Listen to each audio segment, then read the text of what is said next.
Hi friends, welcome to our channel. ఈరోజు ఎపిసోడ్లో ఏం జరిగిందంటే అపర్ణాదేవి కొలుకోవడం కోసం ఇంట్లో పూజ జరుగుతూ ఉంటుంది. ఈ పూజలో సుభాష్ కూర్చుంటే నా కోసం ఈ పూజ అవసరం లేదు, లెమ్మని చెప్పు రాజ్ అంటూ అపర్ణాదేవి కఠినంగా మాట్లాడుతూ ఉంటుంది.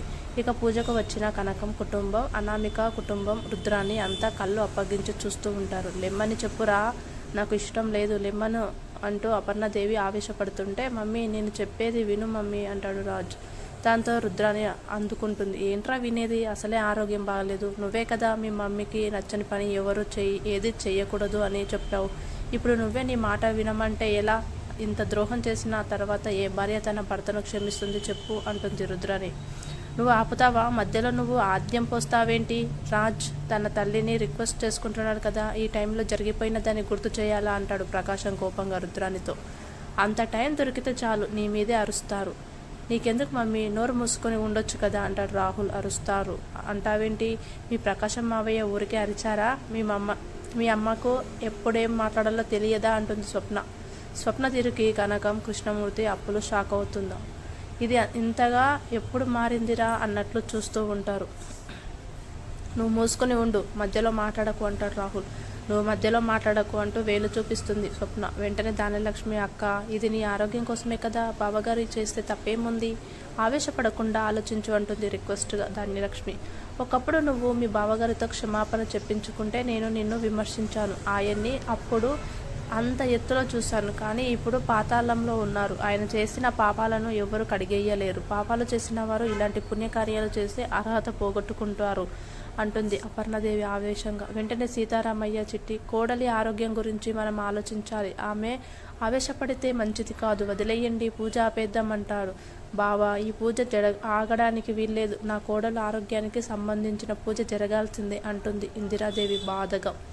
ఇంకా ఆ మనిషి లేవడం లేదు చూసారా, నాకు ఇష్టం లేని ఈ పని జరిగితే నేను ఒక్క క్షణం కూడా ఇక్కడ ఉండను అంటూ అడుగులు ముందు వేయబోతుంది అపర్ణాదేవి. దాంతో రాజ్, కావ్యలు అపర్ణాదేవిని ఆపడానికి ట్రై చేస్తారు. వెంటనే సుభాష్ ఆగండి అంటూ పైకి లేచి, ఈ పూజలో నేను కూర్చోవడం లేదు అని బయటికి వెళ్ళిపోతాడు. దాంతో అపర్ణాదేవి శాంతించి, పంతులు గారు పూజలో నా కొడుకు కోడలు కూర్చుంటారు పర్వాలేదా అంటుంది. తప్పు లేదమ్మా అంటాడు పంతులు. అత్తయ్య, ఇక నుంచి ఈ పెద్ద కోడలు చేయాల్సిన పూజలో వ్రతాల్లో నా కొడుకు కోడలే కూర్చుంటారు సరేనా అంటుంది అపర్ణాదేవి.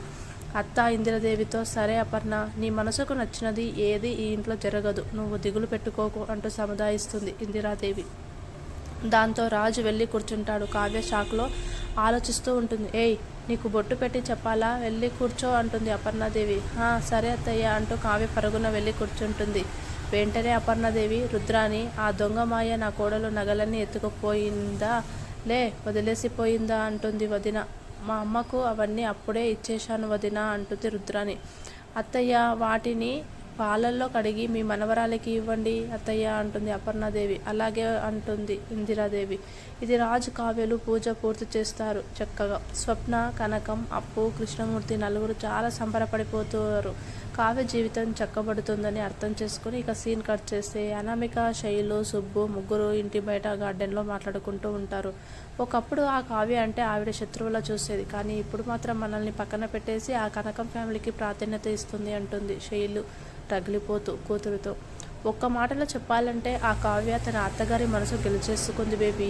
అసలు అపర్ణ గారు కోపం నటిస్తున్నారా అంటే పైకి కోడలంటే చాలా ఇష్టంగా ఉన్నారు అంటాడు సుబ్బు కంగారుగా కూతురుతో.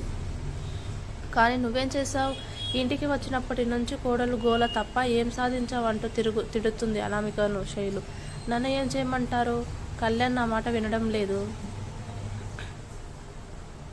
అలుస్తూ మొరపెట్టుకుంటే ఏ మొగుడు వింటాడు బేబీ, లాలించి పాలించి చెప్పాలి, అప్పుడే మన దారికి వస్తారు. నువ్వేం చేస్తావో నాకు తెలియదు, వీలైనంత త్వరగా నీ మొగుడిని నీ దారికి తెచ్చుకొని ఈ ఆస్తిలో వాటా వచ్చేలా చెయ్యి అంటుంది శైలు. అది అంత ఈజీ కాదు మామ్ అంటుంది అనామిక. నువ్వేం చెప్పొద్దు, మేమేం వినొద్దు, ముందు మేము చెప్పిన పని చెయ్యి, పద పోదాం అంటూ శైలు తిప్పుకుంటూ, సారీ బేబీ, నాకు నువ్వు తప్ప వేరే ఆప్షన్ లేదమ్మా, అందుకే నిన్ను ఇబ్బంది పెడుతున్నా అని కూతురు అనామికతో అనేసి సుబ్బు శైలును వెనుకే వెళ్ళిపోతాడు. ఇక కావ్య, కనకం, కృష్ణమూర్తి, అప్పు నలుగురు మాట్లాడుకునే సీన్ మొదలవుతుంది. కావ్య, మీ అత్తగారిని ఏం మాయ చేసావి, అంతగా మారిపోయారు అంటుంది కనకం కూతురితో. ఓర్పుతో ఎదురు చూశానమ్మా, అంతకన్నా ఏం చేయలేదు అంటుంది కావ్య. ఆవిడ్ని గమనిస్తే నిన్నే కాదు మమ్మల్ని కూడా వియ్యంకులుగా ఒప్పుకున్నట్లే అనిపిస్తుంది అంటాడు కృష్ణమూర్తి. నువ్వు ప్రతిదానికి ఓపిక పట్టాలి అంటుంటే నాకు చిరాకు వచ్చేది అక్క. కానీ నువ్వే కరెక్ట్ అంటుంది అప్పు. మనం మాట తిరిగి అనేస్తే ఏముంది, మనుషులు దూరం అయిపోతాం. చావుకు అయినా బతుకైనా ఇక్కడే అనుకున్నాను, దాని ఫలితం చూస్తున్నారు కదా అంటుంది కావ్య.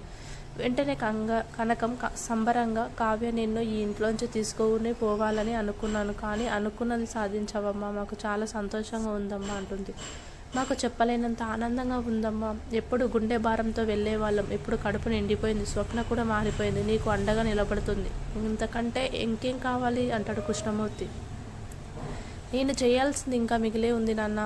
మావయ్య గారు ఎవరి చేతుల్లోనూ మోసపోతున్నారు, అది తెలియక అత్తయ్య గారు ఆయన్ని అపార్థం చేసుకుంటున్నారు. అవన్నీ సరిదిద్దాలి. అత్తయ్య గారిని మావయ్య గారిని కలపాలి అంటుంది కావ్య. నీకు అంతా మంచి జరుగుతుంది కావ్య, వెళ్ళొస్తామంటూ కనకం అప్పు ఆ మాయ ఎలా ఉందో ఆ డాక్టర్కి అడిగి తెలుసుకుంటూ ఉండు అంటుంది కావ్య. సరే అక్క అంటుంది రౌడీ బేబీ. కావ్య వెళ్ళొస్తామంటూ ముగ్గురు కావ్యకు జాగ్రత్తలు చెప్పి వెళ్ళిపోతారు. కన్నవారి ఆనందాన్ని చూస్తూ కళావతి అలానే ఉండిపోతుంది. ఇక కమింగ్ ఆఫ్లో అప్పు కావ్యను కలుస్తుంది. అక్క, ఆ అసలు మాయ స్పృహలోకి వచ్చిందంటేనే డాక్టర్ ఫోన్ చేసి చెప్పింది అంటూ కావ్యకు చెప్పడం, ఇద్దరు కలిసి ఆసుపత్రికి బయలుదేరుతారు. అసలు మాయతో మాట్లాడి నిజాలు బయట పెట్టించాలని. అయితే ఆసుపత్రిలో మాయ కళ్ళు తెరిచి చూడటం చూపిస్తారు సీన్లో. అయితే అసలు మాయ ఆసుపత్రి బెడ్ మీద ఉంటే ఇద్దరు రౌడీలు లాంటి మనుషులు ఆమె దగ్గరకు వస్తారు. ఆ రౌడీలు ఇద్దరు అసలు మాయ ముందుకు వచ్చి నిలబడతారు. ఆమె వాళ్ళని చూసి భయపడుతుందా లేక ఇష్టపూర్వకంగానే ఉందా చూపించలేదు, కానీ వీళ్ళంతా కలిసి సుభాష్ని మోసం చేశారనేది స్పష్టమవుతుంది. ఆ రౌడీలు జాగ్రత్తగా ఆసుపత్రి నుంచి అసలు మాయను తీసుకుని అక్కడి నుంచి వెళ్ళిపోతారు. బహుశా ఈ అసలు మాయ రౌడీలు కలిసి సుభాష్ని మోసం చేసి కొడుకుగాని కొడుకుని అంటగట్టే ప్రయత్నం చేసి ఉంటుంది. బాబు సుభాష్ కొడుకు అయితే మాత్రం కాదు. ఇంకా రేపు ఎపిసోడ్లు అనేది ఏం జరుగుతుందో చూద్దాం. మరిన్ని లేటెస్ట్ అప్డేట్స్ కోసం మన ఛానల్ని సబ్స్క్రైబ్ చేసుకొని పక్కన ఉన్న బెల్ ఐకాన్ని క్లిక్ చేయండి. Thank you.